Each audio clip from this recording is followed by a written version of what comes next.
Belum ada nggih? Apa dilanjut dulu, Bu Yesi? Bisa di oh ya, Boleh. saya buka dulu ya materi selanjutnya dari Ibu Masitoh Yesi Rohayati yang berasal dari SMK Negeri 1 Turen, Malang, Jawa Timur. Kemudian beliau adalah finalis Olimpiade Guru Matematika serta telah menghasilkan beberapa artikel yang telah terbit di jurnal yang terakreditasi yang akan menyampaikan materi tentang problem solving kepada Ibu Yesi. Dipersilahkan. Oke, baik. Terima kasih Bu Argenti atas waktunya. Ya, eh, Assalamualaikum warahmatullahi wabarakatuh. Selamat sore Bapak Ibu, dimanapun Bapak Ibu berada. Eh, Sebenarnya saya merasa berat begitu nggih kalau misalnya Pak Eko menyebut kalau saya ini pakarnya problem solving. Jujur saya masih proses belajar begitu nggih Bapak Ibu. Dan saat ini saya bukan bermaksud menggurui Bapak Ibu karena saya tahu peserta diklat kita kali ini beberapa juga pastinya merupakan pembina OSN, kemudian juga ada dosen-dosen dari beberapa kampus seperti itu, nggih. Jadi di sini saya bermaksud untuk membagikan ilmu yang telah saya dapatkan dari sebuah pelatihan dengan guru matematika se-Asia Tenggara yang eh, di diselenggarakan oleh SIKIM, yaitu Organisasi Menteri Pendidikan se-Asia Tenggara yang berfokus pada bidang matematika di Jogja pada bulan Agustus lalu, seperti itu. Dan di sini saya akan membagikan apa yang sudah saya dapatkan dari pelatihan tersebut serta eh, hasil implementasi saya dari ilmu yang saya dapatkan pada pelatihan tersebut. Begitu. Mohon izin saya share screen terlebih dahulu.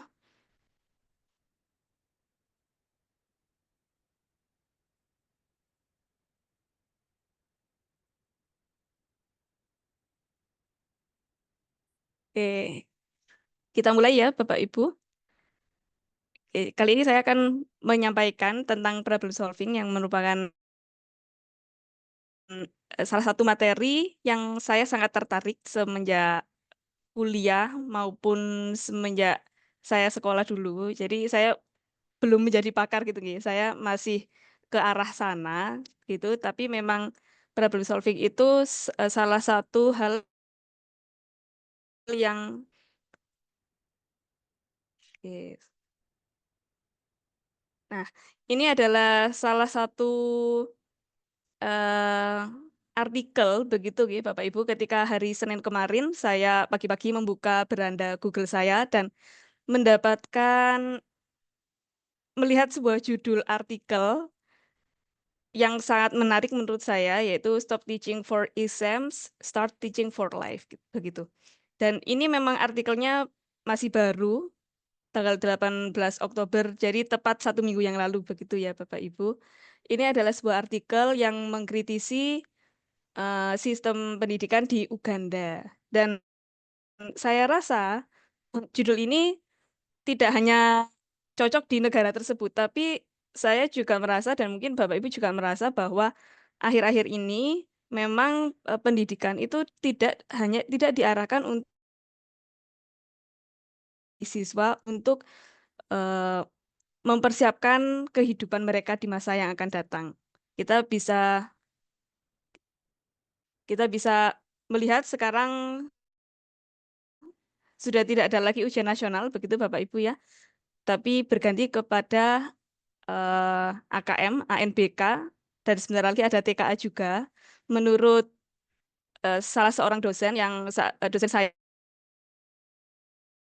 S1 dulu, yang saat ini sedang menempuh pendidikan S3 di UPI, dan saat ini sedang mengerjakan disertasi yang mana subjek penelitiannya adalah di sekolah saya, sehingga saya juga ikut membantu beliau dalam penelitian untuk disertasinya seperti itu. Beliau menyampaikan bahwa saat ini soal-soal yang dikembangkan, soal-soal terstandar yang dikembangkan itu bukan merupakan soal-soal prosedural, tapi soal yang menuntut siswa untuk menganalisa dan sebagainya, seperti itu. Dan kali ini kita akan mencoba bagaimana sih soal-soal, yang problem solving seperti itu, kemudian bagaimana langkah-langkah untuk menyelesaikan soal-soal tersebut dan bagaimana cara memulai, pembelajaran problem solving ini. Karena kita tahu bahwa problem solving ini merupakan sesuatu yang baru untuk kita. Saya pun ketika pertama kali ingin menerapkan problem solving di kelas, itu juga sedikit ragu-ragu seperti itu, bagaimana kira-kira respon dari siswa saya, apakah mereka kesulitan atau, justru merasa pembelajaran ini akan lebih, menjadi aha moment seperti itu. Nanti saya akan, menyampaikan implementasi saya begitu ya Bapak Ibu di akhir. Kita lanjut ke teorinya dulu saja. Nah, sebelumnya saya ingin Bapak Ibu mengerjakan soal ini terlebih dahulu. Bapak Ibu bisa mungkin coret-coret di kertas atau mungkin hanya membayangkan seperti itu nggih. Ini soal ini kami dapatkan dari pelatihan kami di Sikim juga dan ini kami kerjakan secara berkelompok dan sangat menarik sekali, pembelajarannya ketika itu, begitu. Soalnya adalah saat berkunjung ke taman safari, Ahmad tersesat dan ditinggalkan oleh rombongannya. Jadi Ahmad itu adalah anak kecil ini. Kemudian Umar, seorang petugas keamanan, menyadari bahwa setelah itu ia mengetahui lokasi Ahmad dan ingin menyelamatkannya. Berapa banyak jalan terpendek yang tersedia untuk menyelamatkan Ahmad? Harap hindari bertemu dengan hewan liar. Oke, baik Bapak Ibu. Saya beri waktu Bapak Ibu untuk mencoba menyelesaikan soal ini. Bapak Ibu nanti setelah menemukan jawabannya bisa menuliskan di kolom chat.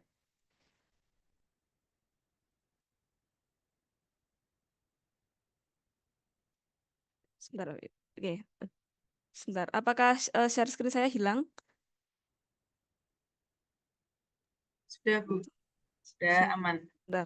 Oh, sudah terlihat. Oh ya, baik.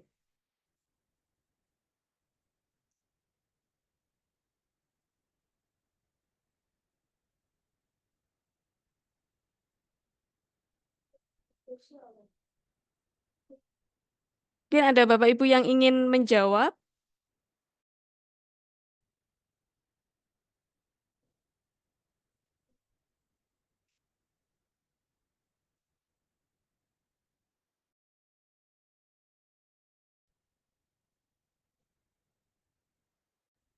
Bagaimana Bapak Ibu?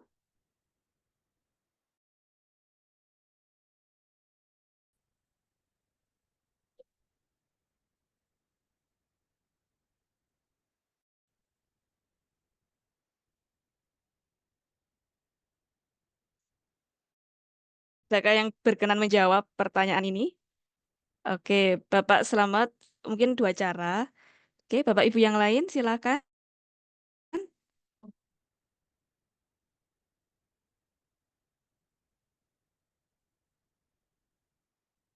8 ya, Ibu Fatimah Zahro 8. Bapak Ibu yang lain silakan.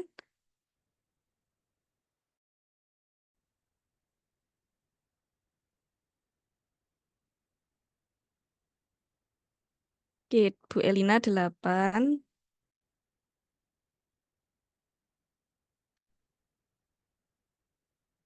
Oke, adakah yang lain?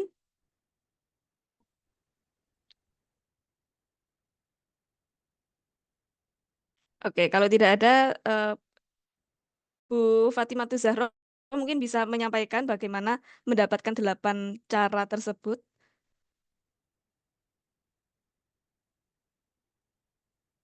Bagaimana? Apakah bisa menyalakan mikrofonnya, Bu Fatimah Zahro? Iya, bisa. Oh ya, bagaimana Ibu, barangkali ingin membagikan bagaimana strategi Ibu untuk menyelesaikan masalah ini?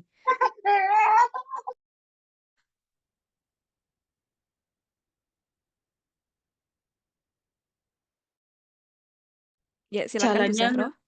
lurus ke atas, terus Lurus ke belah atas, ke kanan. oke ke kanan, Satu. kemudian Yang ya ke satu, yang pertama, yang kedua ke ya, atas mm, 2, nyamping kanan 1, ke atas ya, lagi, terus menuju anaknya. Oke. kedua. Kemudian Yang yang ketiga, kedua. naik 1 Hmm. ke kanan, terus naik lagi 2, ke kanan lagi ke anaknya. Oke. Yang 3 satunya ya. keempat, ke kanan 1, terus naik notok 3, terus ke kanan 2. Oke. Terus dikalikan 2. Saya gitu. Bagaimana? Dikalikan 2. dikalikan 2 tuh. Jadi kita menganggap yang ke arah sana itu juga sama, begitu nggih? Oke. Mungkin Bu Elina, tadi Bu Elina juga menjawab ada 8 cara. Bu Elina apakah bisa menyalakan mikrofonnya?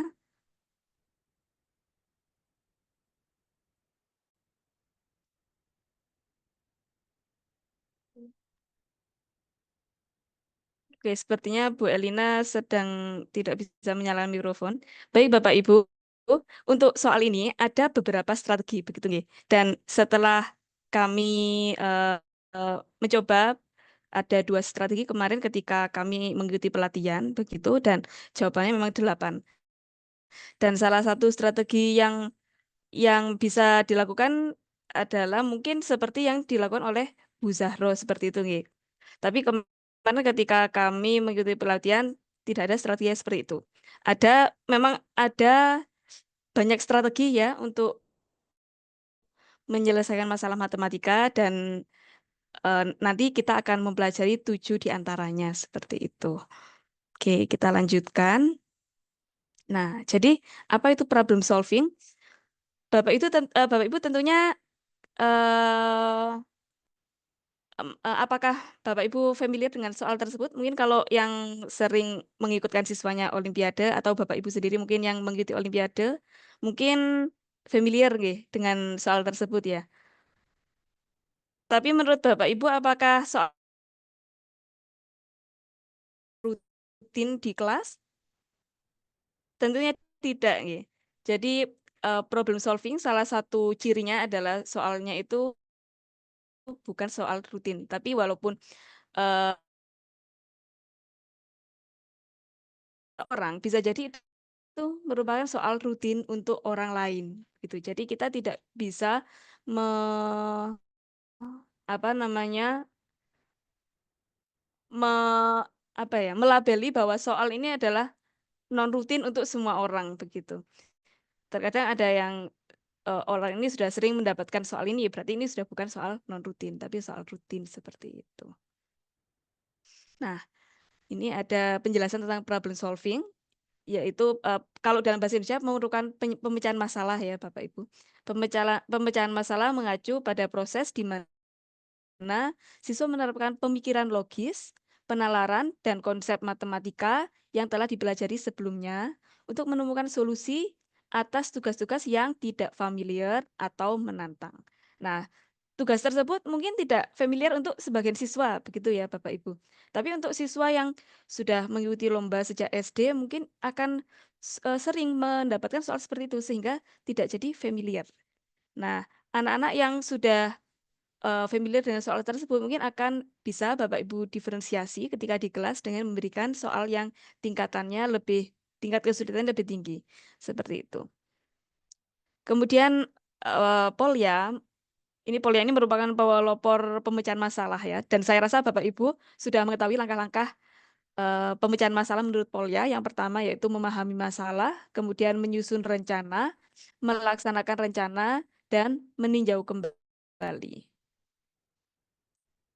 Nah, ini ada 4 langkah-langkah problem solving menurut Polya. Yang pertama memahami masalah. Ini biasanya kalau di sekolah, entah itu mata pelajaran matematika atau fisika atau yang lain, itu biasanya kita meminta siswa menuliskan diketahui, begitu nggih Bapak Ibu. Dan saya rasa siswa kita tahu di tahap tersebut mereka diminta untuk memahami masalah apa yang diketahui dan apa yang ditanyakan dari soal tersebut. Kemudian langkah berikutnya adalah merancang rencana atau merancang strategi. Nah, kira-kira siswa kita, melakukan tahap ini apa tidak ya Bapak Ibu?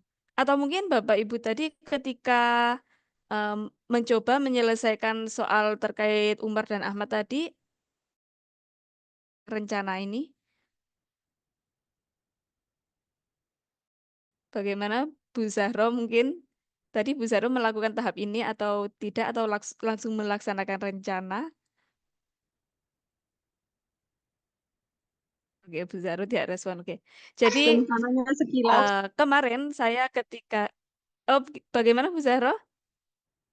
Rencananya sekilas di pikiran Halo? langsung dicoba. Oh, rencananya oh ya, oke, baik baik. Iya, Bapak Ibu, kemarin ketika saya mengambil data untuk disertasi dosen saya, untuk tahap ini merancang rencana itu memang siswa kebanyakan tidak menyadari pada tahap ini, begitu. Mereka mengira bahwa setelah mereka menulis diketahui, kemudian mereka menggunakan rumus. Nah, menggunakan rumus, misalnya rumus yang digunakan ini, terus dikerjakan, dieksekusi, menghitung seperti itu. Nah, padahal ketika mereka memutuskan untuk menggunakan suatu rumus, kemudian setelah menggunakan rumus itu harus diapakan kayak gitu, itu sudah merupakan merancang rencana. Jadi, tahap merancang rencana ini seringkali tidak dituliskan oleh siswa, tapi hanya di dalam pikiran siswa, seperti itu. Seperti yang dilakukan Bu Zahro tadi ya, berarti. Ya, oh ini kita pakai cara ini. Nah, seperti itu. Itu sudah merupakan tahap merancang rencana. Kemudian tahap ketiga yaitu melaksanakan rencana. Berarti kita menggunakan rumus yang sudah kita rencanakan. Oh, ini pakai kombinatorik misalnya, atau ini pakai perkalian. Nah, seperti itu. Kita di melaksanakan rencana ini menghitung, ya menghitung menggunakan rumus-rumus atau strategi yang sudah kita rancang. Dan di tahap melaksanakan rencana ini tidak boleh sembarangan ya Bapak Ibu, karena bisa jadi siswa itu sudah punya rencana, tapi mereka melaksanakan rencananya misalnya konsepnya salah, misalnya seperti itu. Karena seringkali siswa itu, saya yakin Bapak Ibu juga sering menemukan di kelas begitu ya, siswa sudah tahu rumusnya, tapi ketika melaksanakan rencana mereka menerapkan konsep yang salah seperti itu. Jadi, oleh karena itu kita perlu tahap yang terakhir yaitu melihat kembali. Di sini siswa maupun kita diminta untuk ngecek kembali apa yang sudah kita tulis, misalnya apakah di sana ada konsep yang salah atau ada yang kurang teliti, seperti itu. Ini adalah tahap-tahap problem solving menurut Polya. Sedangkan yang ini adalah tahap-tahap problem solving menurut Carles yang membagi 7 proses ya. Yang pertama membaca seluruh soal dengan seksama, berikutnya mencantumkan informasi penting, yang ketiga menentukan apa yang perlu dicari. Kalau kita lihat langkah 1 sampai langkah 3 ini mirip dengan langkah Polya yang pertama, begitu ya Bapak Ibu. Kemudian langkah Carles yang keempat yaitu menentukan metode apa yang dapat digunakan. Ini seperti tahapan Polya tahapan Polya yang nomor 2. Kemudian yang kelima dari Charles yaitu melakukan perhitungan. Ini sama seperti tahap 3-nya Polya. Kemudian yang keenam menulis jawaban, yang ketujuh memeriksa apakah langkah dalam jawaban masuk akal. Seperti itu. Ini yang ketujuh adalah tahap looking back kalau versinya Polya. Jadi langkah-langkah problem solving baik menurut Polya maupun menurut Charles ini mirip seperti itu ya Bapak Ibu. Tentunya kita dalam melaksanakan problem solving juga menerapkan keempat langkah dari Polya maupun ketujuh langkah dari Charles ini. Nah, sebenarnya apa sih kegunaan problem solving begitu ya Bapak Ibu? Ya, seperti yang saya sampaikan di awal tadi dan menurut saya ini tentang kita harus mengajar, kita harus mulai mengajar untuk mempersiapkan siswa menghadapi kehidupannya seperti itu ya. Dan salah satunya adalah dengan menerapkan problem solving ini. Nah, problem solving itu dapat mengembangkan pemikiran kritis, dan penalaran. Nah, pemecahan masalah atau problem solving memperkuat penalaran logis dan keterampilan berpikir analitis. Nah, tentunya ketika siswa mengidentifikasi informasi, mereka sudah mengasah kemampuannya berpikir analitis. Dan ini tidak hanya berlaku untuk matematika saja, tapi juga untuk mengambil keputusan sehari-hari, gitu. Jadi matematika itu memang mungkin sangat abstrak bagi banyak siswa dan memang matematika memang abstrak ya Bapak Ibu. Tapi apakah tidak penting dalam kehidupan sehari-hari? Tentunya sangat penting karena matematika itu membentuk pola pikir yang sangat berguna untuk kita terapkan dalam kehidupan sehari-hari. Kemudian menurut NCTM, pemecahan masalah harus menjadi inti dari kurikulum matematika karena membangun kapasitas siswa untuk berpikir dan bernalar. Nah, ini adalah kitab sucinya orang-orang pendidikan matematika ya, Bapak Ibu. Buku NCTM tahun 2000 ini. Sebentar. Oke, sebentar. Oke, baik. Kita di sini dulu Bapak Ibu ya. Eh, ya, jadi memang problem solving itu sangat dibutuhkan ya Bapak Ibu dalam kehidupan sehari-hari dan ini bisa dilatihkan melalui kegiatan matematika di kelas. Saya sedikit curhat ya Bapak Ibu, sedikit membagikan pengalaman saya ketika saya dan mungkin ini pengalaman ini juga Bapak Ibu alami dan mungkin akan dialami juga oleh siswa-siswa kita di masa yang akan datang. Jadi semakin bertambahnya usia, tentunya tanggung jawab kita semakin banyak begitu ya Bapak Ibu. Bapak Ibu pastinya yang di sekolah mendapatkan tugas selain mengajar gitu ya, misalnya menjadi wakakesiswaan atau wakakurikulum atau mungkin mengikuti lomba-lomba dari pemerintah, tentunya akan harus benar-benar bagus dalam memanage waktu. Dan saya pernah mengalami itu. Ketika saya pertama kali mengalami hal tersebut ketika masih awal menjadi P3K, itu saya harus mengajar, kemudian menjadi fasilitator P5, kemudian mengikuti lomba dari pemerintah Provinsi Jawa Timur waktu itu. Kemudian ya ada 2 lomba dari pemerintah Provinsi Jawa Timur yang saya ikuti ketika itu dan saya bingung bagaimana membagi waktunya gitu. Kemudian saya menceritakan kepada salah seorang teman saya yang merupakan guru penggerak dan sekarang beliau sudah menjadi kepala sekolah. Ayo mari kita uraikan satu persatu. Beliau mengajak saya seperti itu.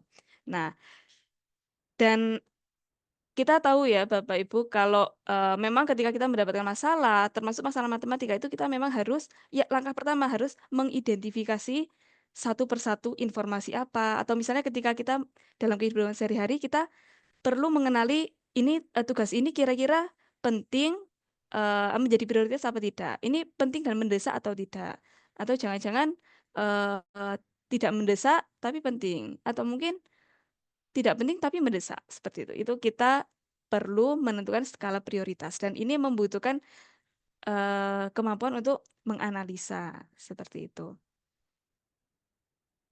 Kemudian berikutnya manfaat dari problem solving adalah membangun pemahaman konseptual. Nah, memecahkan masalah membantu siswa memahami konsep matematis secara mendalam, alih-alih hanya menghafalkan rumus. Ya, jadi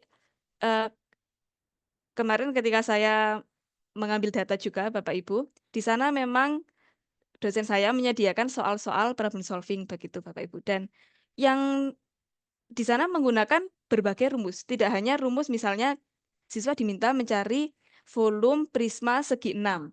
Tidak hanya seperti itu, tapi beliau mengarahkan untuk ini diketahui perbandingan dari bahan-bahan tersebut begitu. Kemudian akan membuat paving block seperti itu. Bahan-bahannya yang tersedia perbandingannya sekian, yang tersedia airnya sekian, seperti itu. Kira-kira ada beberapa paving block yang bisa dibuat seperti itu kira-kira soalnya. Nah, di sini siswa tentunya akan lebih memahami, oh ternyata dalam kehidupan sehari-hari volume prisma itu banyak manfaatnya. Salah satunya digunakan untuk mencari volume cetakan paving block sehingga kita bisa menentukan berapa banyak paving yang kita gunakan. Nah, di sini siswa akan lebih dapat memahami konsep secara mendalam karena melalui pengalaman yang mereka lakukan.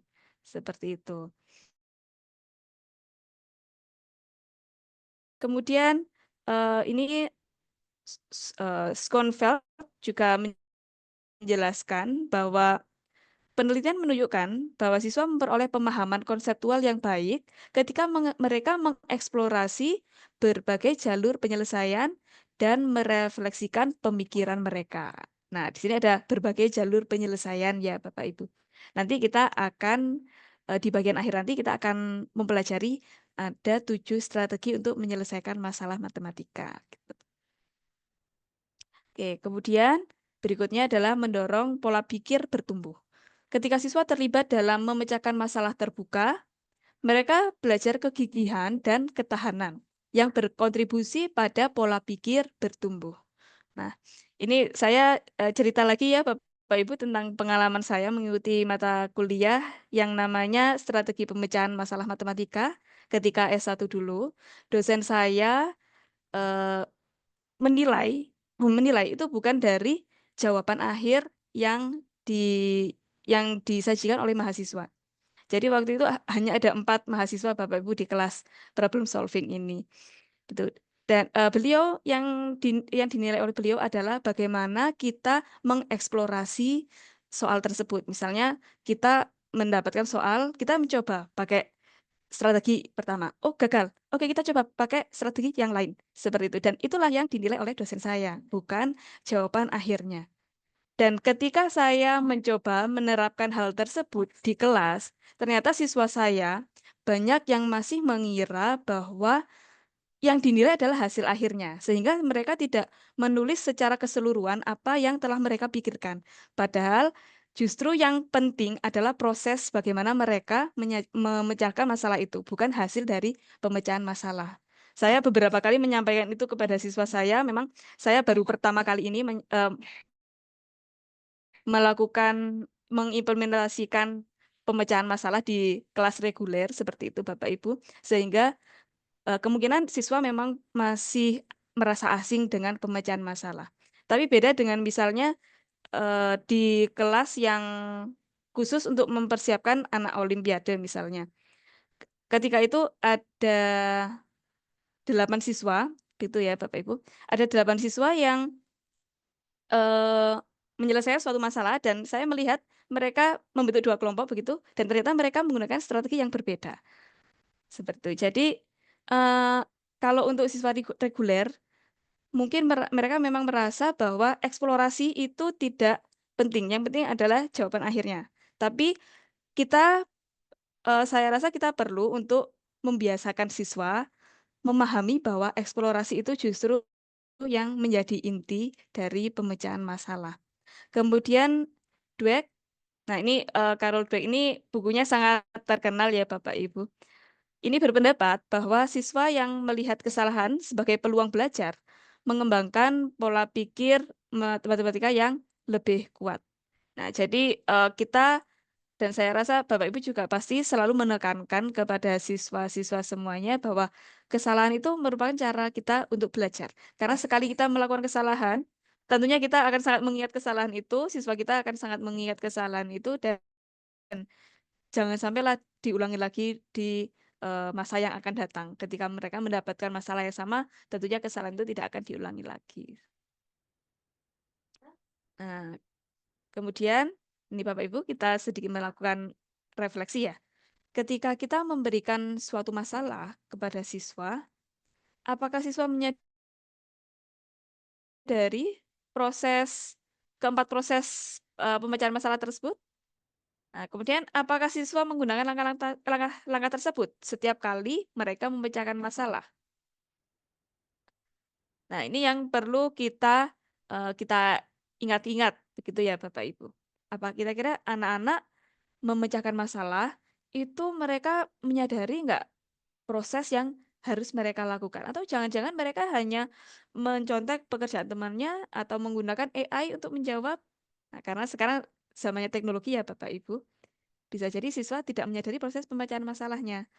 Nah, jadi kita sebagai guru perlu ya mendampingi siswa untuk membuat mereka mengembangkan keterampilan pemecahan masalah. Nah, ketika siswa menyadari tentang proses-proses pemecahan masalah tersebut, berarti mereka telah melakukan metakognisi. Ini kata metakognisi ini tentunya Bapak Ibu sudah sering mendengar ya, dan arti dari metakognisi yang secara mudah, yang secara umum, yaitu berpikir tentang berpikir. Dalam pembelajaran matematika, ini berarti siswa tidak hanya memecahkan masalah, tetapi juga secara sadar merencanakan, memantau, dan mengevaluasi proses pemecahan matematika yang mereka lakukan. Nah, alih-alih menerapkan rumus secara mekanis, siswa dengan keterampilan metakognitif menyadari strategi apa yang mereka pilih. Nah, ini eh, ketika ini ya, seperti yang dilakukan Bu Zahro tadi, Bu Zahro tentunya menyadari, oh saya akan menggunakan strategi misalnya menggambar seperti itu. Atau mungkin guru yang lain, Pak Eko mungkin akan menggunakan strategi yang berbeda seperti itu. Dan langkah ini kalau kita sudah berpengalaman, tentunya kita menyadari strategi apa yang bagi kita lebih mudah seperti itu. Dan siswa pun juga harus merasa seperti itu. Misalnya ketika mereka yang anak-anak dengan kecerdasan visual mungkin mereka akan lebih mudah ketika mencari banyaknya jalan untuk menyelamatkan Ahmad tadi dengan cara menggambar. Misalnya seperti itu. Atau kalau siswa yang suka cara yang lain, misalnya suka berhitung saja, mungkin bisa menjumlahkan setiap sudut ya menggunakan penjumlahan seperti pada pola apa namanya segitiga pascal misalnya seperti itu. Nah, kemudian yang kedua dalam ketika siswa menyadari mengapa mereka memilih strategi tersebut, ini juga merupakan pertanda bahwa siswa telah melakukan metakognisi. Saya seringkali menanyakan kepada siswa, misalnya ketika mengajarkan SPLDV, sistem persamaan linear dua variabel, di situ kita tahu ya Bapak Ibu bahwa untuk menyelesaikan SPLDV ada beberapa metode yang terkenal adalah substitusi dan eliminasi, begitu ya Bapak Ibu. Dan saya selalu menanyakan ke siswa saya, kenapa pakai substitusi?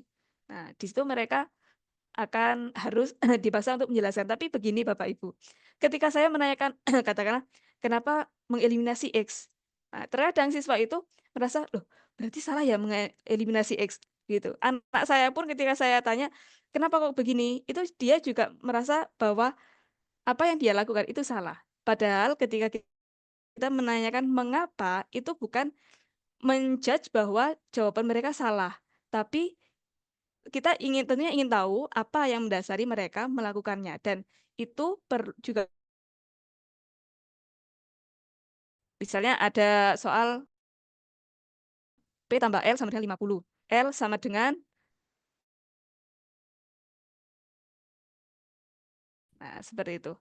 Untuk soal yang ini ada siswa yang mengerjakan pakai substitusi, ada yang memakai eliminasi. Nah, ketika itu saya mencoba bertanya kepada siswa yang mengerjakan dengan menggunakan metode substitusi, kenapa menggunakan substitusi? Karena lebih mudah, Bu. Tapi kalau yang menggunakan eliminasi bagaimana? Ya sebenarnya tidak salah ya Bapak Ibu. Hanya saja kalau menurut saya untuk soal seperti itu memang lebih cepat menggunakan substitusi gitu. Mungkin ada siswa lain yang beralasan karena lebih cepat gitu. Atau mungkin siswa yang menggunakan eliminasi, saya lebih lebih terbiasa pakai eliminasi Bu. Kalau substitusi saya kesulitan. Nah, misalnya seperti itu tidak usah disalahkan gitu ya. Karena itu pertanda bahwa mereka melakukan metakognisi. Mereka menyadari bahwa oh saya itu lebih mudah, lebih paham strategi ini. Jadi saya menggunakan strategi ini. Seperti itu. Tapi kita juga bukan berarti kita membatasi pengetahuan anak-anak begitu ya. Misalnya, oke kamu pakai pakai eliminasi ya udah eliminasi terus. Kamu pakai substitusi ya udah substitusi terus. Tapi kita juga bisa memperkaya pengetahuannya siswa kita dengan mungkin kita mendiskusikan kalau pakai substitusi caranya sekian langkah, kalau eliminasi sekian langkah. Nah, dari situ siswa mungkin bisa membandingkan, oh iya ya lebih cepat pakai substitusi karena kita dalam mengerjakan juga diburu waktu, misalnya seperti itu. Kemudian yang ketiga apakah berhasil atau perlu penyesuaian. Nah, strategi yang dikerjakan siswa tersebut apakah berhasil atau perlu penyesuaian. Itu ini merupakan tahap ini ya, looking back kalau di tahapan Polya. Dan ini juga melatih metakognisi, begitu ya Bapak Ibu. Oke, kita lanjutkan saja karena masih banyak yang belum kita bahas. Kemudian ada 3 komponen utama metakognisi. Yang pertama, pengetahuan metakognitif.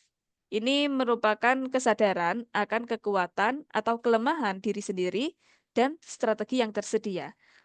Contohnya, mengetahui bahwa menggambar diagram dapat membantu dalam memecahkan masalah geometri. Dan seperti yang saya jelaskan tadi ya Bapak Ibu, yang saya contohkan tadi, di sini siswa mungkin akan seperti yang tadi, misalnya siswa merasa lebih mudah ketika mengerjakan dengan substitusi, oke, pakai substitusi saja. Berarti dia sudah mengetahui bahwa eh, keunggulan dia atau kekuatan dia ada di cara substitusi. Atau mungkin siswa yang lebih mudah pakai cara eliminasi karena lebih familiar begitu, berarti dia menyadari bahwa kekuatan dia adalah pada tahap eliminasi seperti itu. Kemudian berikutnya regulasi metakognitif. Ini merupakan kemampuan untuk mengendalikan pikiran seseorang melalui perencanaan, pemantauan, dan evaluasi. Sebentar Bapak Ibu, mohon maaf.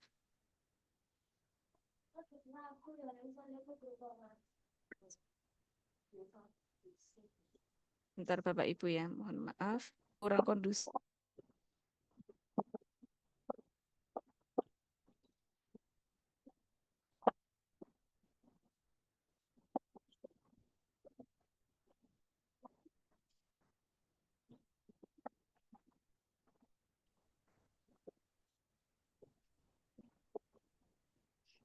Oke, baik Bapak Ibu, kita lanjutkan. Kita tadi sampai di regulasi metakognitif ya.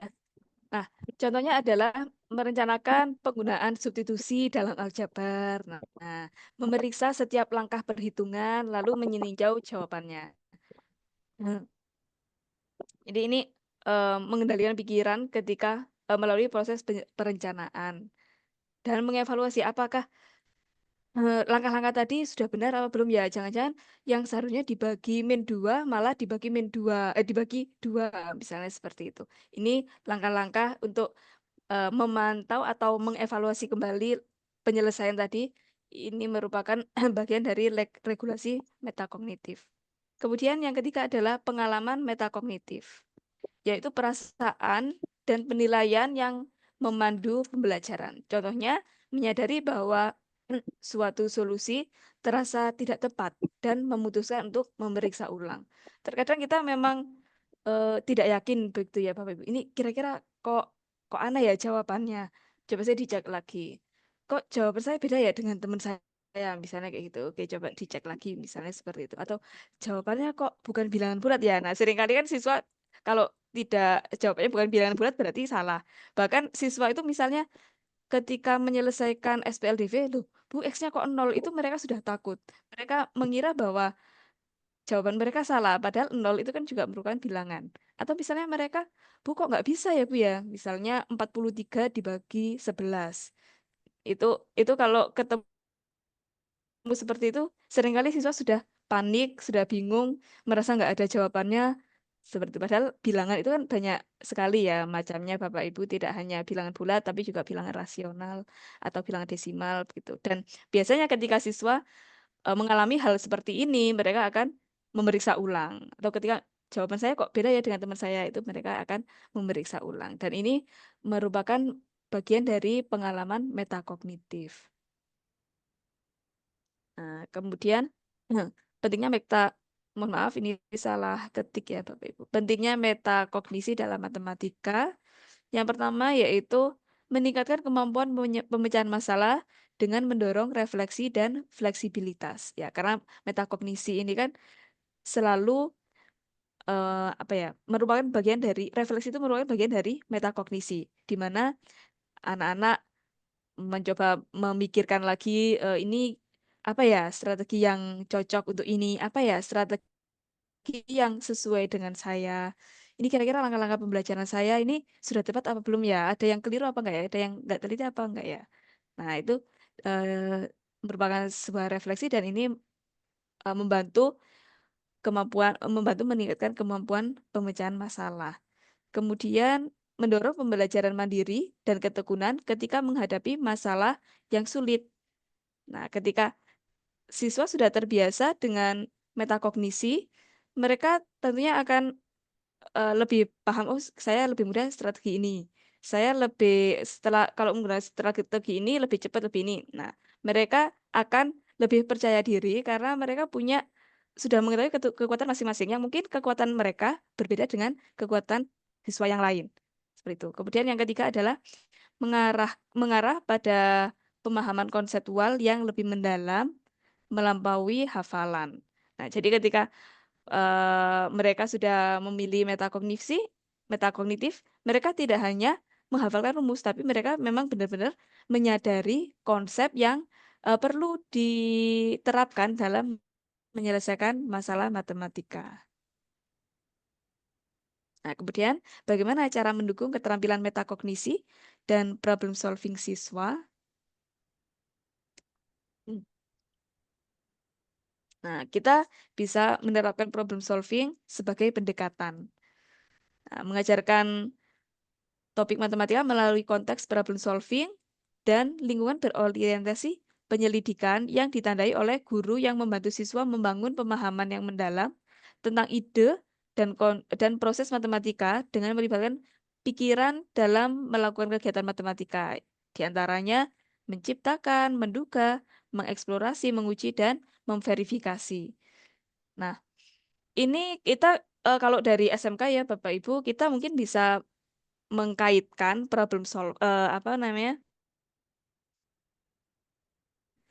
materi yang kita problemnya yang akuntansi dikaitkan dengan materi di akuntansi yang jurusan kuliner atau tata busana juga dikaitkan dengan materi di jurusan tersebut.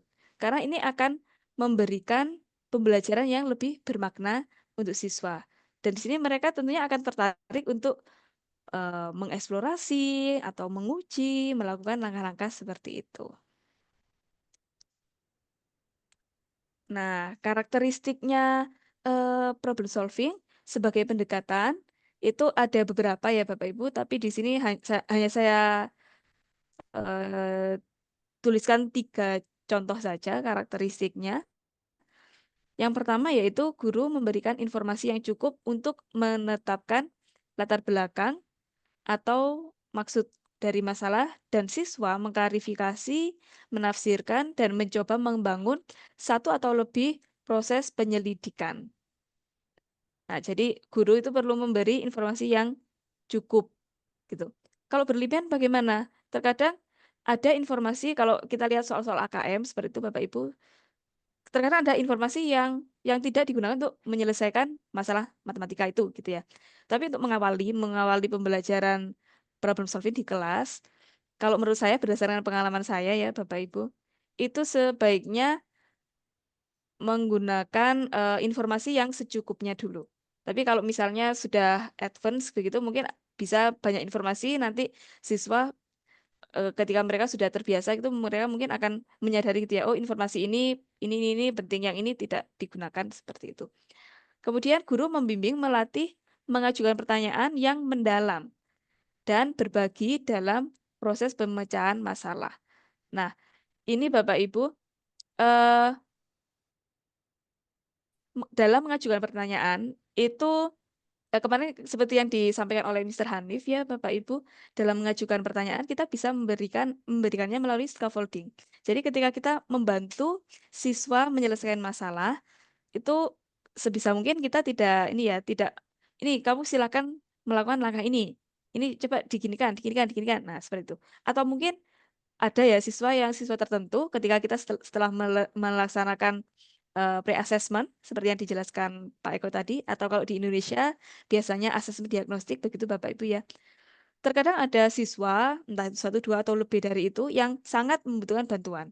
Terutama ketika problem solving ini benar-benar hal baru untuk siswa itu tentunya mereka butuh banyak bantuan ya Bapak Ibu. Mungkin untuk sebagian siswa, kita bisa membantunya dengan cara, ini kamu harus seperti ini, kamu harus seperti ini. Tapi kalau misalnya kita coba dulu ya Bapak Ibu. Kalau pengalaman saya kemarin, saya juga masih kesulitan ketika mengajar di kelas yang siswanya tidak terlalu aktif misalnya seperti itu atau sulit memahami seperti itu, saya juga jujur saya agak kesulitan melakukan scaffolding sehingga saya sudah mencoba begitu Bapak Ibu untuk mengarahkan siswa. Jadi hanya saya pancing untuk coba ada nggak strategi lain? Coba kalau ini seperti ini bagaimana? Coba cari cara yang lain misalnya seperti itu.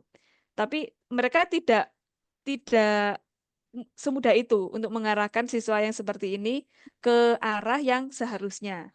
Jadi ya saya menyampaikan ke mereka sendiri seharusnya saya tidak seperti ini, tapi oke, untuk kali ini saya akan membantu dengan lebih banyak. Tapi untuk di kelas lain yang siswanya sudah bisa fast learner seperti itu cukup diberi pancingan sehingga mereka akan melanjutkan langkah sesuai dengan pemahaman yang sudah mereka miliki gitu.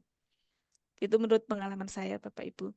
Kemudian yang ketiga karakteristik pendekatan problem solving yaitu guru mengetahui kapan waktu yang tepat untuk campur tangan dan kapan harus mundur dan membiarkan siswa menentukan jalan mereka sendiri. Nah, seperti yang saya sampaikan tadi Bapak Ibu, saya ketika melihat siswa mereka sudah ini ya sudah fast learner, sudah cepat memahami, mereka sudah bisa membangun sendiri dari scaffolding yang saya berikan itu oke, saya menyampaikan ke mereka oke, sudah bisa melanjutkan sendiri bisa Bu. Oke, saya menuju ke kelompok yang lain seperti itu. Kemudian nah, ini adalah salah satu cara bagaimana kita memulai pembelajaran problem solving di kelas, yaitu memberikan masalah terbuka dan masalah nyata. Nah, masalah terbuka misalnya tugas dengan beberapa solusi atau beberapa strategi. Salah satu contohnya yang sangat mudah diberikan kepada siswa dan menarik ya menurut saya dan mungkin menurut Bapak Ibu yang lain adalah masalah yang saya berikan di awal tadi. Sebenarnya masalah di awal tadi itu merupakan soal olimpiade untuk tingkat SD ya Bapak Ibu, tapi untuk tingkat SMA pun itu juga masih sangat menarik. Bahkan saya ketika menanyakan kepada dosen yang sedang melakukan penelitian di sekolah saya itu juga, ya ini merupakan masalah yang menarik. Ini sangat recommended untuk dijadikan instrumen penelitian misalnya seperti itu. Kemudian yang harus dilakukan juga yaitu mengintegrasikan konteks kehidupan nyata.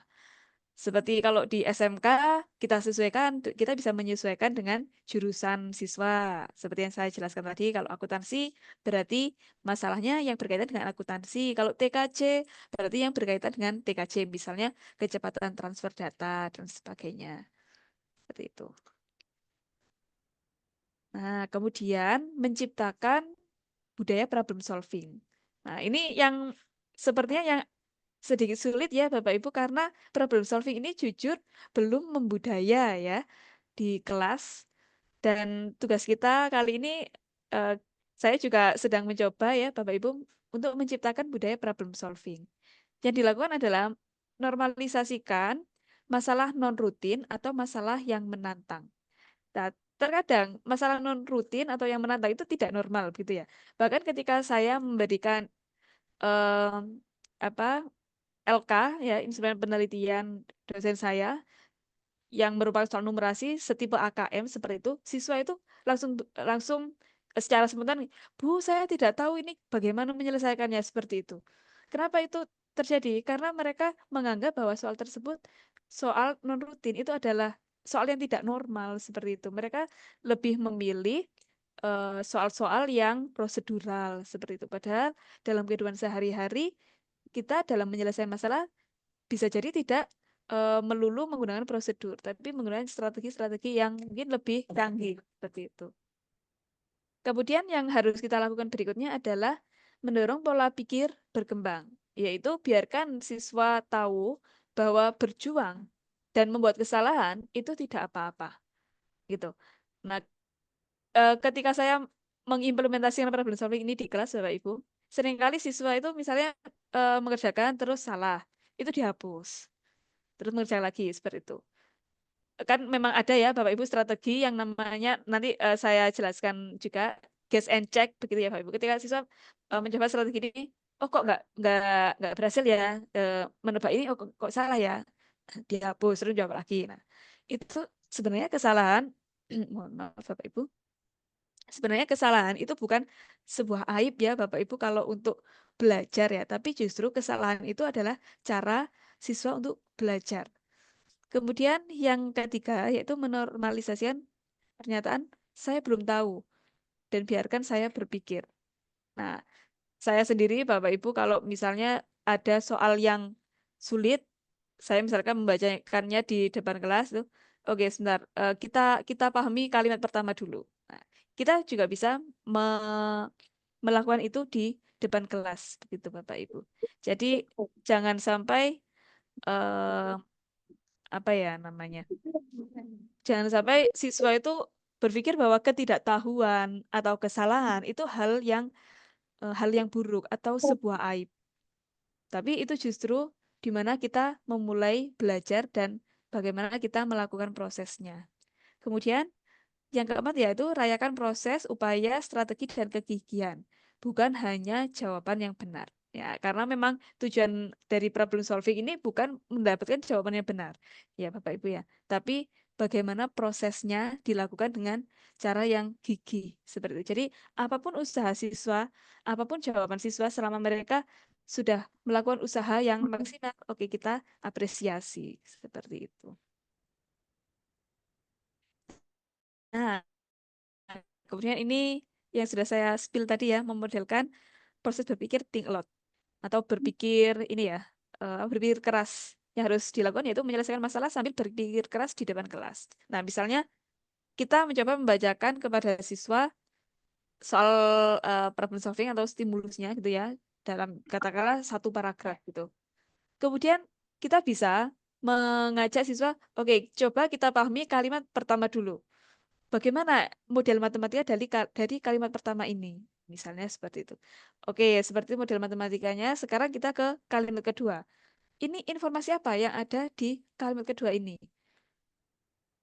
Kemudian apa saja yang diketahui di kalimat kedua ini? Kemudian bagaimana kita memodelkannya? Nah, misalnya seperti itu. Kita bisa memodelkan proses berpikir keras tersebut di depan siswa. Nah, berpikir keras membantu siswa menghayati proses metakognitif yang terlibat dalam pemecahan masalah. Kemudian menggunakan pertanyaan reflektif. Contoh pertanyaannya misalnya strategi apa yang kamu gunakan? Nah, di sini siswa bisa ya menunjang metakognitif juga.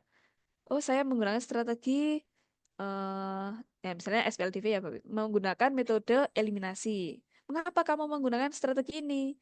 Karena lebih mudah, karena persamaannya sudah X tambah Y sama dengan 8, X dikurangi Y sama dengan 2. Misalnya seperti itu, lebih mudah menggunakan eliminasi. Kemudian, apa yang membuat sulit dari masalah ini? Nah, ketika siswa sudah menyadari yang membuat sulit, ini siswa juga bisa kita katakan bahwa dia sudah melakukan metakognisi karena dia menyadari bagian mana yang membuat mereka kesulitan.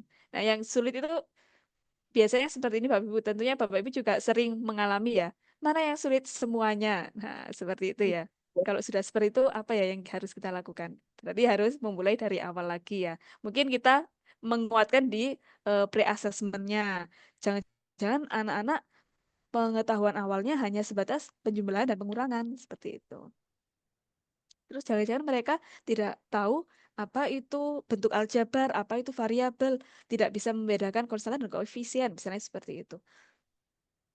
Kemudian contoh pertanyaan berikutnya yaitu apakah ada cara lain untuk menyelesaikannya? Nah, seperti itu. Ini bisa menumbuhkan kemampuan problem solving siswa karena problem solving memang tidak hanya seperti tadi ya, problem solving salah satunya adalah salah satu contohnya adalah pernyataan terbuka seperti itu atau maaf maksudnya pertanyaan terbuka begitu ya, soal terbuka yang itu tidak hanya bisa dilakukan dengan satu cara tapi juga banyak cara.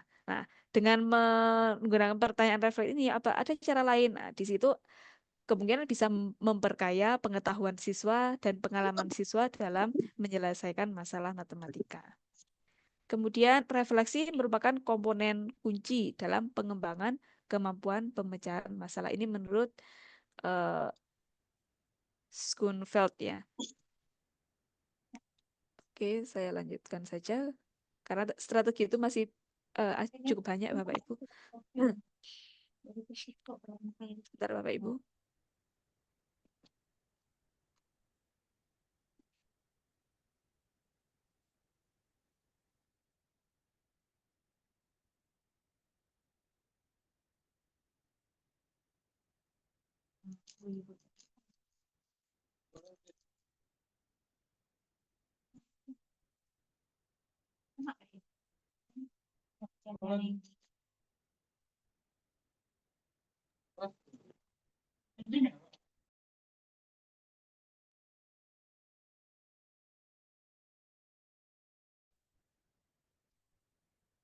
Oke, baik Bapak Ibu, kita lanjutkan. Oke, kemudian memberikan pembelajaran ini adalah bagaimana cara kita memulai pembelajaran problem solving di kelas ya Bapak Ibu, yaitu memberikan pembelajaran berdiferensiasi dengan dukungan scaffolding. Nah, gunakan alat peraga atau gambar untuk siswa yang kesulitan dengan penalaan abstrak. Ini sangat cocok Bapak Ibu untuk level SD ya Bapak Ibu. Bahkan strategi-strateginya untuk SD itu memang sangat-sangat apa ya? Sangat-sangat ini terlihat atau sangat-sangat konkret seperti itu. Karena memang matematika itu kan abstrak gitu Bapak Ibu. Ya, matematika sangat karena matematika sangat abstrak sehingga untuk siswa-siswa tertentu atau mungkin untuk pembelajar tingkat rendah seperti SD kelas 1, 2, 3 itu kita bisa memberi dukungan scaffolding dengan menyediakan alat peraga misalnya. Kemudian kita juga bisa memberikan dukungan scaffolding dengan menanyakan apa yang sudah kamu ketahui, apa saja yang informasi penting yang ada di soal ini, apa yang ditanyakan dari soal ini, seperti itu.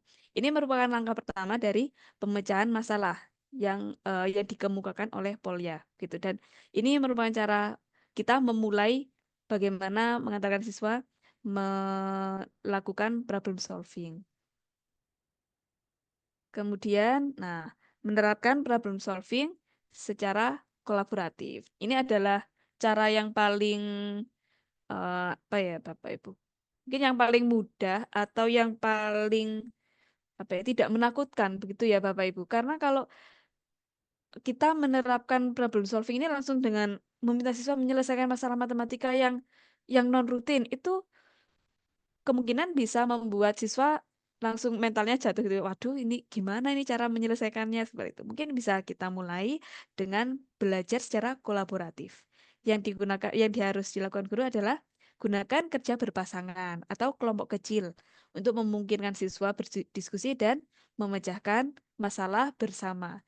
Nah, karena dengan berdiskusi bisa jadi dalam sebuah kelompok, karena sekarang sekolah kita, kelas kita itu sebagian besar sudah kelas heterogen ya Bapak Ibu, sehingga di kelas ada yang menonjol, ada yang kurang. Atau mungkin siswa yang menonjol di matematika, dia kurang kreatif. Siswa yang kurang menonjol di matematika, dia kreatif. Misalnya dalam menulis atau menghias apa, atau mungkin dalam berkomunikasi mereka lebih komunikatif, misalnya seperti itu. Dan ini membuat mereka mungkin akan lebih percaya diri untuk menyelesaikan suatu masalah yang diberikan dalam kelompok tersebut. Kemudian mendorong mereka untuk menjelaskan pemikiran mereka kepada teman sebaya. Seringkali siswa itu lebih mudah, lebih nyantol ketika dijelaskan oleh teman sebayanya. Begitu ya Bapak Ibu. Terkadang siswa itu, dan mungkin sering ya, mereka agak sungkan atau malu ketika bertanya kepada gurunya. Ternyata ketika saya keliling kelas, itu ada siswa yang ketika saya hampiri, Bu ini apakah seperti ini? Nah, seperti itu. Tapi ada juga siswa yang, Bu jangan dilihat, seperti itu. Nah, mungkin kalau untuk siswa yang malu kepada gurunya, itu bisa dengan kita bisa menerapkan pembelajaran secara kolaboratif, sehingga dia bisa belajar dari temannya. Nah, interaksi sosial meningkatkan pemahaman konseptual dan menyediakan perancah bagi siswa yang kesulitan. Ya, ini merupakan teori dari Vygotsky ya, Bapak Ibu. Kemudian Menurut Henningsen dan Stein juga, diskusi kelas dan tugas kognitif tingkat tinggi adalah kunci untuk pengembangan pemikiran matematika. Nah, jadi ketika kita memberikan tugas kognitif tingkat tinggi, diskusi kelas ini dapat membantu siswa kita untuk mengembangkan pemikiran matematika. Nah, ini adalah pembelajaran problem solving yang pernah saya terapkan di sekolah saya. Untuk yang ini siswa ini salah satu di antara mereka ini ada yang bagus dalam prosedural, Bapak Ibu. Salah satu di antara mereka ini mendapatkan nilai 100 untuk ulangan matematika yang pertama begitu. Tapi ketika dia dihadapkan dengan problem solving, ini mungkin sesuatu yang baru buat dia sehingga kurang maksimal. Dan apakah ini buruk atau bagaimana? Tentunya tidak. Justru karena siswa ini konsepnya sudah benar-benar bagus, maka problem solving ini perlu diberikan mungkin secara rutin 1 bulan sekali misalnya, sehingga kemampuan dia dalam pemahaman konsep tadi bisa lebih berkembang dan bisa lebih diaplikasikan seperti itu. Ini tampak sekali mereka asik berdiskusi ya Bapak Ibu. Kemudian yang sebelah ini kenapa ini siswanya menyajikan dalam kertas Asturo begitu, karena saya ingin juga memfasilitasi siswa-siswa yang mungkin tidak unggul di matematika, tapi dia juga dia kreatif seperti itu, sehingga itu saya ingin itu akan menumbuhkan kepercayaan dirinya dalam kelompok tersebut, sehingga dia tidak merasa oh saya nggak bisa apa-apa seperti itu, tapi saya ingin mereka merasa oh saya punya kontribusi dalam kelompok ini, sehingga dia merasa nyaman dan itu saya harap itu bisa menjadi motivasi untuk dia belajar dengan lebih baik di kelompok tersebut. Dan ini, oke, sebentar.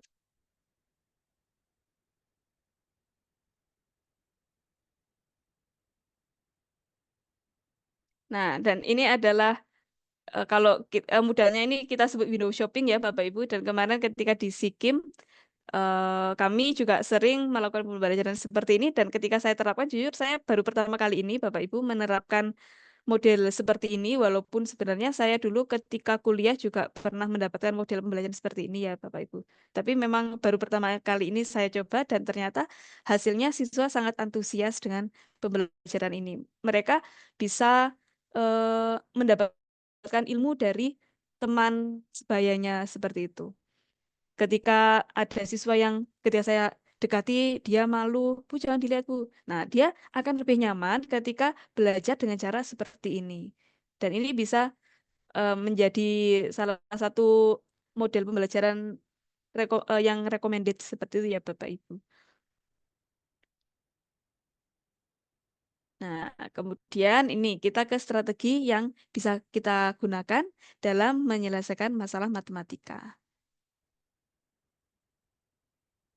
Nah, ini sebenarnya ada lebih dari ini saya rasa ya Bapak Ibu, tapi di sini kita akan membahas 7 saja yang sering dipakai dan dan ada contohnya ya, dan saya sudah pernah menerapkan contohnya seperti itu.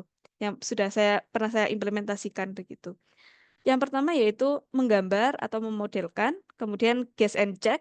Kalau dalam bahasa Indonesia ini atau biasanya try and error atau coba-coba seperti itu Bapak Ibu.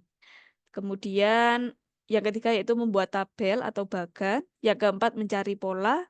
Yang kelima bekerja mundur. Yang keenam menghilangkan kemungkinan.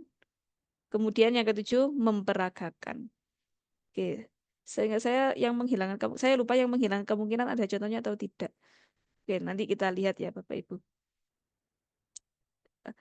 Bapak Ibu, ketika di awal tadi saya menyajikan soal ketika Umar menyelamatkan Ahmad, kira-kira metode yang mana yang cocok untuk menyelesaikan soal itu? Menggambar dan memodelkan. Ya, yang menggambar dan memodelkan ya. Ya, ini merupakan strategi yang banyak digunakan oleh siswa maupun saya dan teman-teman ketika pelatihan kemarin.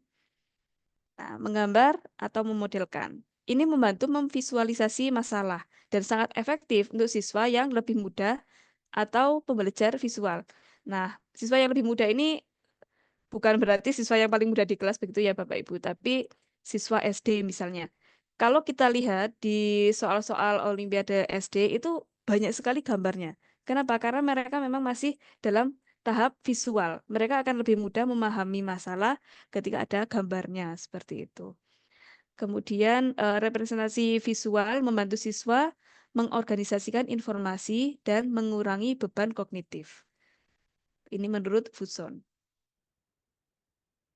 Nah, ini adalah salah satu contohnya. Ada 8 cara. Yang pertama ke atas, kemudian ya sama seperti yang dijelaskan Bu Zahro tadi ya.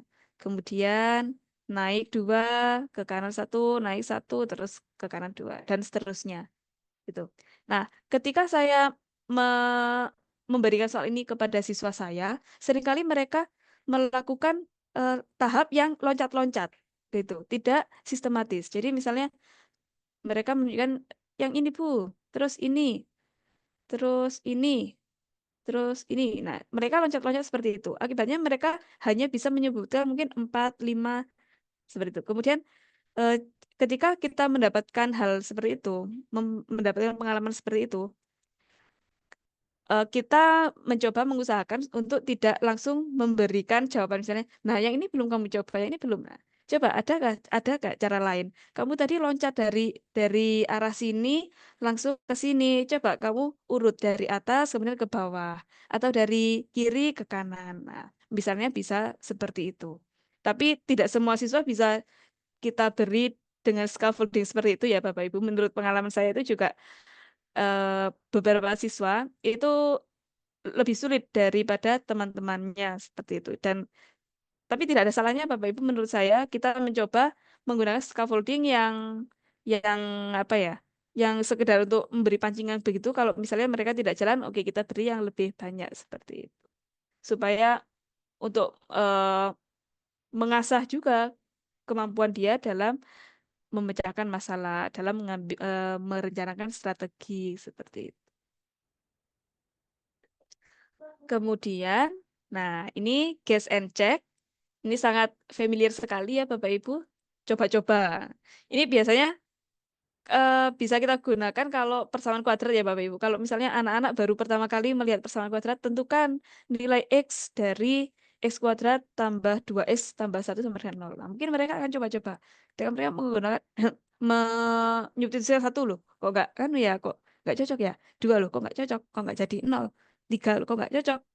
Nah, berapapun bilangan bulan positif yang dia coba, itu tidak akan nemu ya Bapak Ibu, karena memang hasilnya bukan bilangan positif gitu ya Bapak Ibu. Tapi memang cara ini yang paling familiar dan paling mudah bagi siswa.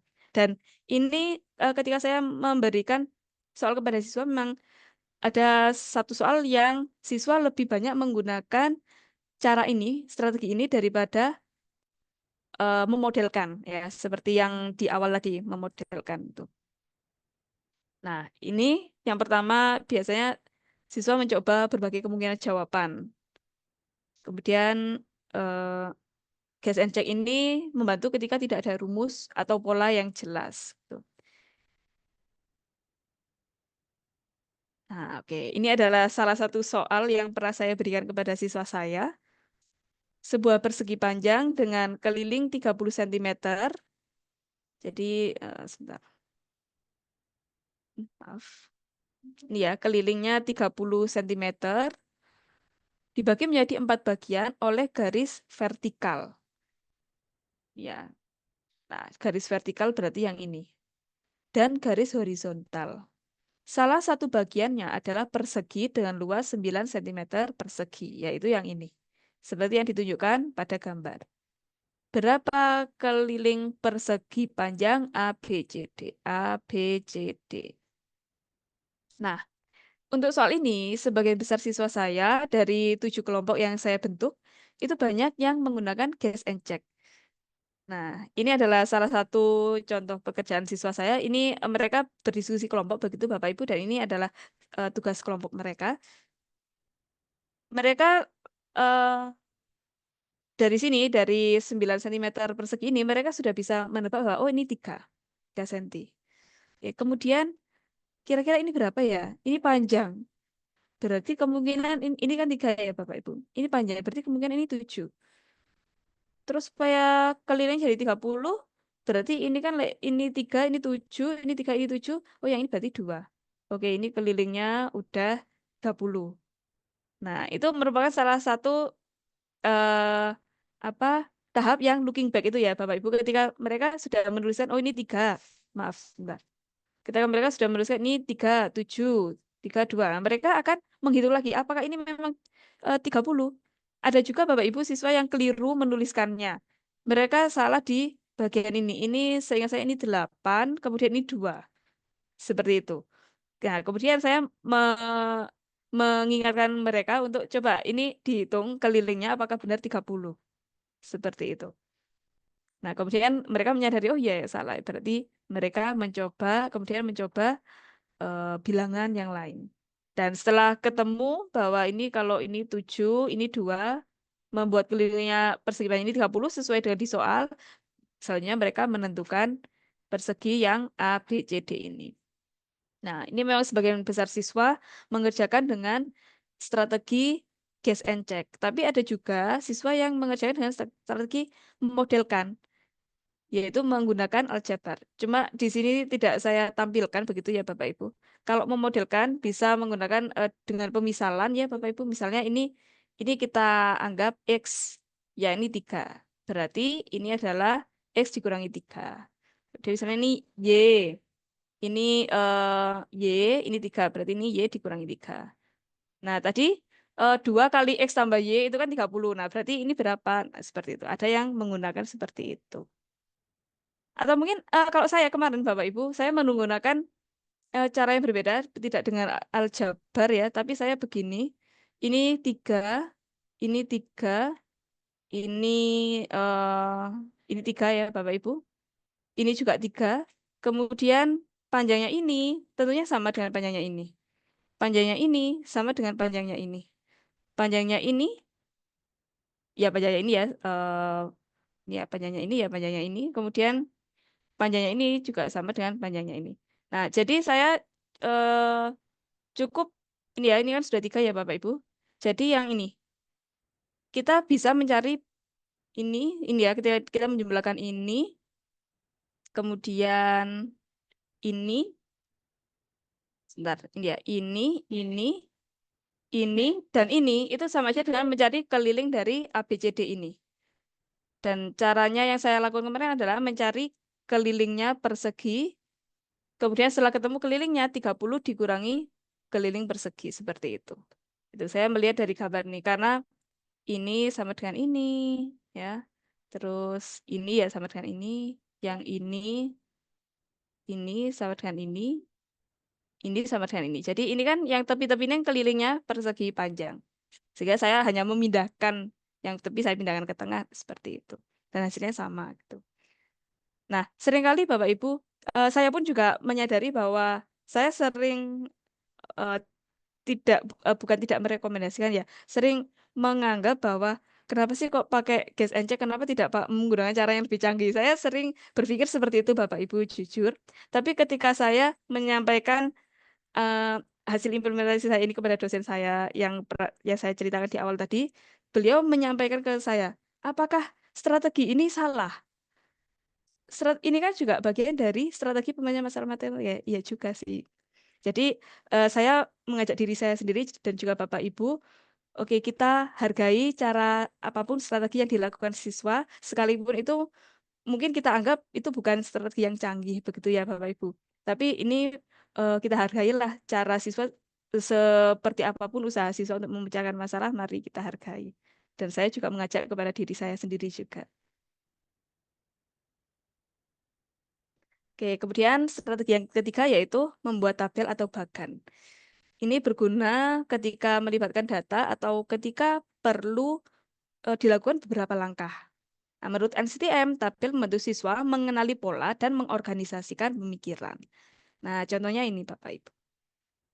Nah, ini tapi belum menyelesaikan soalnya ya Bapak Ibu, ini masih tahap awal. 8 tim berpartisipasi dalam turnamen sepak bola. Setiap tim melawan tim lainnya tepat 1 kali. Oke, kita hanya membahas 2 kalimat itu ya. Karena kita tidak akan menyelesaikan ini, saya hanya menunjukkan strateginya untuk kedua kalimat yang awal. Nah, ini setiap tim melawan tim lainnya tepat 1 kali. Ini kalau untuk siswa kelas 11 yang sudah mendapatkan materi tentang kombinatorik, itu tentunya sudah tahu ya, ini bisa menggunakan kombinasi. Tapi untuk siswa kelas 10, karena ini kemarin saya berikan di kelas 10, karena saya memang hanya mengajar kelas 10, Bapak Ibu. Siswa masih kebingungan dengan soal ini gitu. Ada yang menebak 16 kali, Bu. Loh, berarti kalau 16 kali dia cuma tanding dengan 1 tim seperti itu, atau dengan 2 tim seperti itu. Kemudian ada siswa yang menggunakan bagan seperti itu. Ini tim A, B, C, D, E, F, G, H. Terus yang A berarti sama A, B, C, D, E, F, dengan B, C, D, E, F, G, H. Terus B berarti udah nggak dengan A karena sudah diwakili dengan yang atas. Nah, seperti itu. Atau mungkin bisa dengan menggunakan tabel seperti ini. Oke, itu contohnya Bapak Ibu untuk yang membuat tabel. Kemudian mencari pola, ini mendorong siswa untuk menyadari pola hubungan yang berulang. Pengenalan pola mendukung pemikiran aljabar di kelas awal. Oke. Nah, ini adalah salah satu contohnya, Bapak Ibu. Nah, kalau tadi kita mencoba strategi menggambar, ternyata untuk soal ini kita juga bisa menggunakan pola. Ketika kita berjalan ke sebelah sini, oke, ada 1 cara. Ke sini juga ada 1 cara, ke sini 1 cara, ke atas semuanya juga 1 cara. Nah, untuk sampai ke titik ini, kita bisa dengan menjumlahkan 1 tambah 1 ini ya. Dari sini kan ada 1 jalan, 1 jalan. Oke, ke sini berarti ada 2 jalan. 1, 2. Kemudian ke sini juga begitu. Kita tinggal menjumlahkan 1 tambah 2. Kemudian ke sini 2 tambah 1. Untuk yang ini 3 tambah 1. Dan seterusnya. Nah, di sini ada harimau yang harus dihindari, berarti ini kita anggap 0. Dan kalau kita lihat Bapak Ibu, ini sama seperti pola apa Bapak Ibu? Coba yang atas ini. Ini 1, 1. 1, 2, 1. 1, 3, Pascal 3, ya. 1. Iya, segitiga Pascal gitu. Ya, ini segitiga Pascal. Cuma ini 0 gitu. Nah, tergantung dari siswanya Bapak Ibu ya. Kalau misalnya mereka sudah merasa soal ini bukan soal non rutin tapi sudah soal rutin, mungkin mereka akan menggunakan strategi yang seperti ini. Tapi kalau untuk siswa pemula, mereka akan lebih banyak menggunakan strategi seperti yang di awal tadi. Dan ketika saya memberikan soal ini, memang semua siswa mengerjakan soal ini dengan cara menggambar. Belum ada yang mengerjakan dengan cara seperti ini. Tapi beda Bapak Ibu ya, tentunya kalau saya memberikan soal ini kepada kelas olimpiade, tentunya menggunakan cara yang lebih canggih. Nah, ini juga termasuk menggunakan pola Bapak Ibu ya. Ini merupakan materi kelas 10 Bapak Ibu, sehingga kemarin saya juga mencoba memberikan soal ini di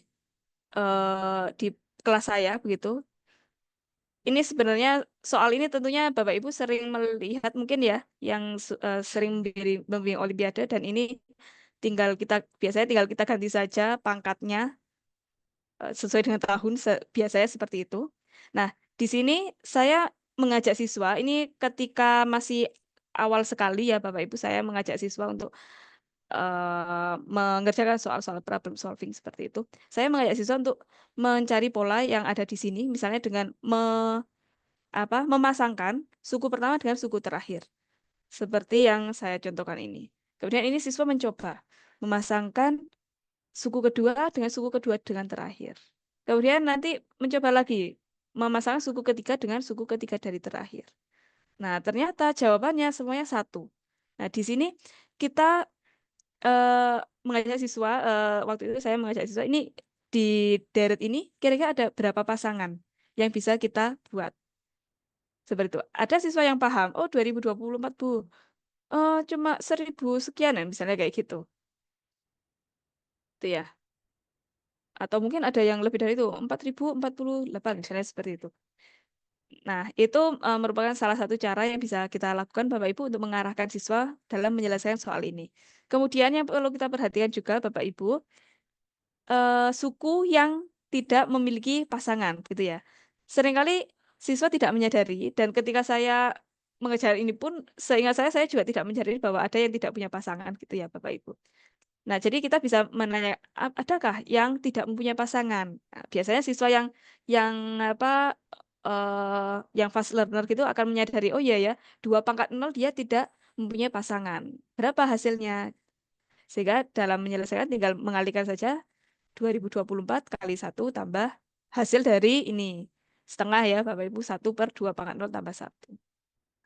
Apakah kita perlu mengajak siswa mengeneralisasikan ini? Apakah memang semuanya hasilnya 1?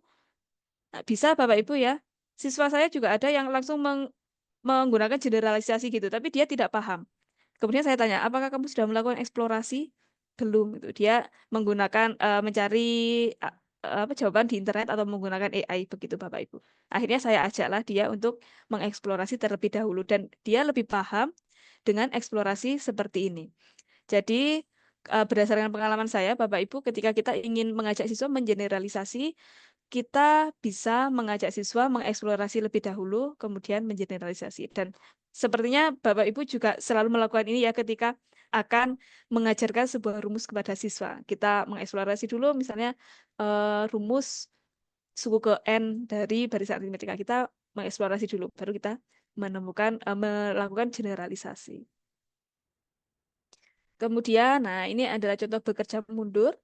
Mulailah dari solusi atau tujuan dan balikan langkah-langkahnya. Bekerja mundur memperkuat penalaran logis dan membantu membalikkan kesalahan dalam logika. Oke, saya percepat ya Bapak Ibu. Nah, ini contohnya seperti ini Bapak Ibu. Ya, ini seringkali ini saya ambil dari soal SD. Sebentar saya lupa. Ya, soal seperti ini biasanya ada di SD Bapak Ibu ya. Nah, ini ketika kita diminta mencari apa nih ya, Pak Budi meminta anaknya untuk memilih sebuah bilangan. Ini sering ya dibuat tebak-tebakan waktu SD dulu. Mengalihkan bilangan tersebut dengan 4. Nah, jadi ini diberikan oleh seorang anak itu. Mengalihkan dengan 4, mengurangi dengan 7, dan seterusnya. Nah, terus anaknya diminta menyebutkan bilangan apa yang kamu peroleh. 4. Nah, berarti Pak Budi itu harus misalnya Pak Budi harus menebak bilangan apa yang sedang dipikirkan anaknya tadi, maka dia harus melakukan inverse-nya ya. Oh, 64 berarti harus dibagi 2, dikurangi 11, tambah 7 dibagi 4 seperti itu. Kemudian ya, memperagakan, menggunakan representasi fisik atau dramatisasi masalah. Ini cocok untuk anak kecil atau pembelajar kinestetik. Bertindak mendukung kognisi dan pembelajaran yang diwujudkan melalui gerakan. Bapak Ibu, ini ada satu soal yang pernah saya berikan kepada anak saya. Anak saya sekarang kelas 4 SD dan waktu itu seingat saya masih kelas 2 SD ketika saya berikan soal ini. Nah, ini saya ambil dari soal IKMC, International Kangaroo Mathematics Contest, tahun 2021, dan seperti ini gambarnya seperti ini. Nah, ini kan diminta mencari ketika angka ini dicermin hasilnya seperti apa. Ketika itu, anak saya mencoba menulis di kertas 2021. Kemudian dia membawa kertas itu di depan cermin, baru dia menyimpulkan. Seperti itu. Kemudian saya salahkan, loh nggak usah seperti itu, gini aja. Saya saya ingin anak saya mencoba cara saya seperti itu ya, caranya orang dewasa. Nah, ketika keesokan harinya saya bertemu dengan PJ Lomba, itu saya dan beliau juga guru Olimpiade, saya menyampaikan tentang yang dilakukan anak saya ini. Kemudian beliau malah menyalahkan saya, loh apa itu salah? Itu justru cara anak-anak kita belajar. Nah, jadi strategi ini tidak salah Bapak Ibu, memang itu adalah salah satu strategi untuk belajar memecahkan masalah matematika terutama untuk anak-anak yang masih SD, seperti misalnya kelas 1 2 SD. Bahkan anak saya sampai sekarang pun ketika dia harus mencerminkan apa itu dia gambar dulu baru dilihat di kaca. Loh, belum bisa menentukan tanpa mencerminkan, nggak bisa. Oke, nggak masalah ya. Memang ada tahapnya ya Bapak Ibu, dari visual ke abstrak gitu. Oke, masih ada Bapak Ibu. Nah ini saya percepat ya. Apa saja karakteristik problem solving dalam aktivitas matematika? Nah, yang pertama adalah masalahnya merupakan masalah terbuka atau tidak familiar. Misalnya nih langsung ke contoh ya. Berapa 48 dibagi 6? Nah, untuk versi pemecahan masalah, kita bisa mengubah menjadi kamu memiliki 48 buku dan ingin menyusunnya dalam tumpukan yang sama. Apa apa saja cara yang mungkin untuk melakukan hal ini? Nah, seperti itu. Ini soal seperti ini saya rasa tidak banyak diberikan ya, atau mungkin sekarang mulai mulai diberikan ya soal-soal seperti ini di kelas dalam bentuk masalah matematika seperti ini. Untuk level SD tapi ya Bapak Ibu. Kemudian tidak ada jalur algoritmi langsung sebentar Bapak Ibu.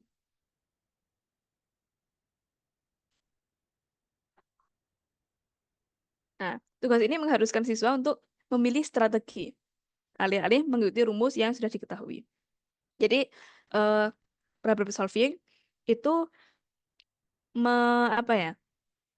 memberi kesempatan kepada siswa untuk memilih strategi. Jika suatu tugas membutuhkan penalaran atau pengambilan keputusan sebelum dieksekusi, maka tugas tersebut merupakan pemecahan masalah. Jadi siswa harus memutuskan dulu ini harus menggunakan strategi apa, seperti itu. Kalau soal rutin, tentunya tidak menawarkan hal ini karena sudah prosedural, gitu ya Bapak Ibu. Oh, soal ini pasti pakai rumus ini. Soal ini pakai rumus ini seperti itu. Kalau problem solving kita harus memutuskan dulu strategi apa yang harus kita lakukan. Kemudian memerlukan penalaran dan justifikasi.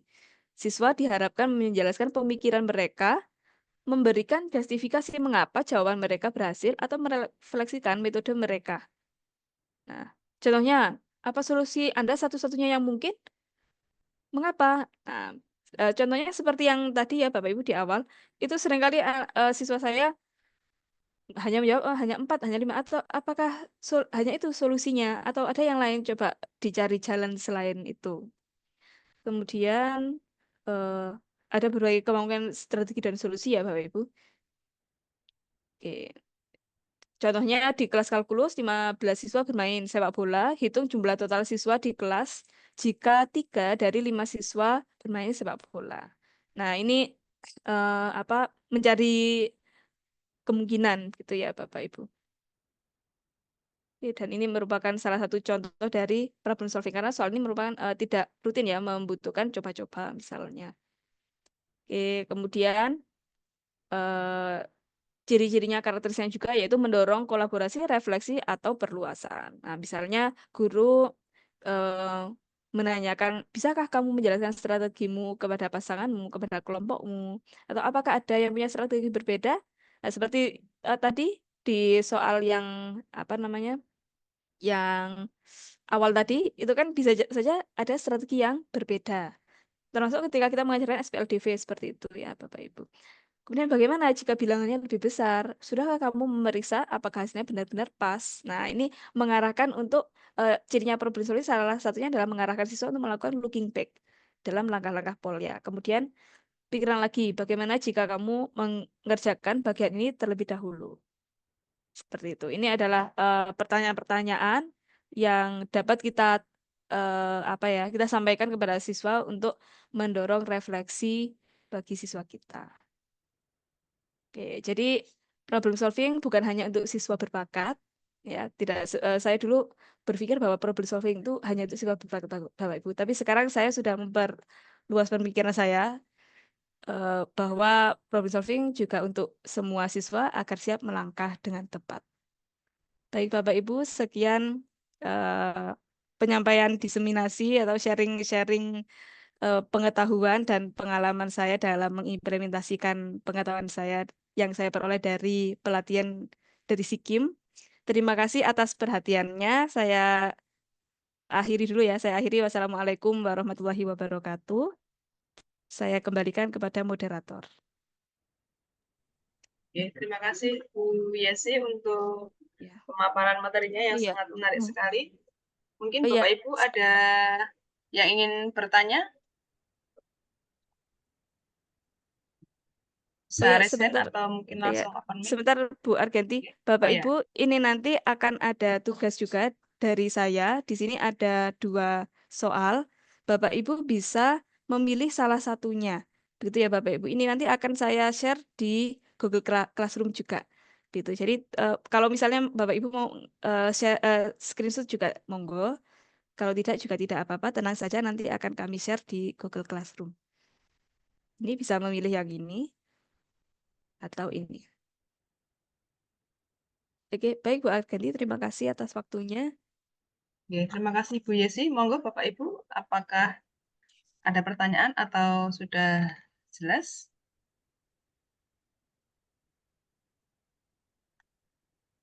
Sepertinya sudah jelas, nggih. Nanti atau mungkin kalau ada pertanyaan, kalau tiba-tiba nanti muncul pertanyaan bisa disampaikan di grup WhatsApp. Kemudian untuk link presensi sudah ada di kolom chat, bisa di copy dulu atau bisa langsung diisi biar bisa terdata kehadiran Bapak Ibu. Dan untuk tugas nanti bisa dilihat juga di Google Classroom untuk tugas yang hari kemarin dan hari ini. Itu nggih Bapak Ibu. Kita lanjutkan untuk besok hari lagi di materi kita, di webinar kita. Kembali besok di jam 14 atau jam 2 siang di waktu Indonesia Barat. Itu nggih Bapak Ibu, sekian dari kami. Saya sebagai Bu, moderator minta maaf jika ada kesalahan. Monggo Pak Eko ada tambahan? Oke, Bapak Ibu jangan khawatir terkait dengan materi. Semua materi nanti juga akan kami upload di Google Classroom, nggih. Jadi yang pertama pastikan Bapak Ibu sudah masuk ke dalam Google Classroom yang sudah dikirim melalui email masing-masing. Jika memang masih ada yang belum merasa mendapatkan email, belum merasa mendapatkan undangan masuk ke dalam Google Classroom, silakan dicek di spam dari email yang Bapak Ibu daftarkan. Jadi kami berbasis email yang Bapak Ibu daftarkan di form pendaftaran itu, oke? Kemudian nanti semua materi ada di sana, surat pernyataan dan juga penugasan nanti juga akan ada di sana, semuanya melalui LMS, yaitu Google Classroom. Mungkin itu aja tambahnya Bu Ar. Terima kasih. Oke, terima kasih Pak Eko. Kita akhiri sekian dulu dengan membaca hamdalah bersama-sama. Alhamdulillahirrahmanirrahim. Sekian, wassalamualaikum. Sesi foto, Bu. Oh iya. Kemarin soalnya juga lupa. Oke.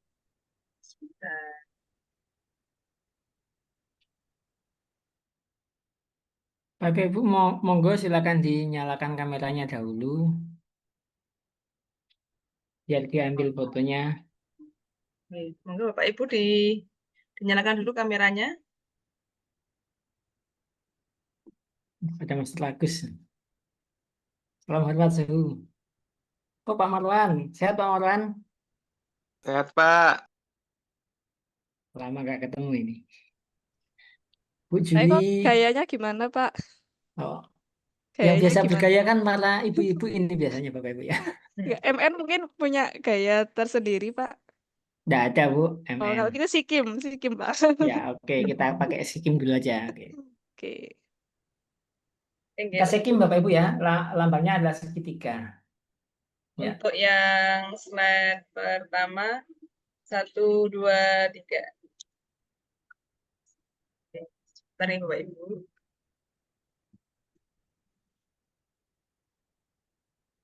Kemudian bagian kedua, siap. Oh, 1, ada Pak Joksu. 2, 3. Salam hormat Pak Joksu.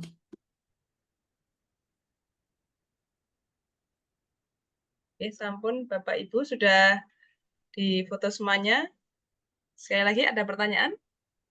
Tidak ada nggih? Kami akhiri. Sekian. Wassalamualaikum warahmatullahi wabarakatuh. Waalaikumsalam. Waalaikumsalam warahmatullahi Waalaikumsalam wabarakatuh. warahmatullahi wabarakatuh.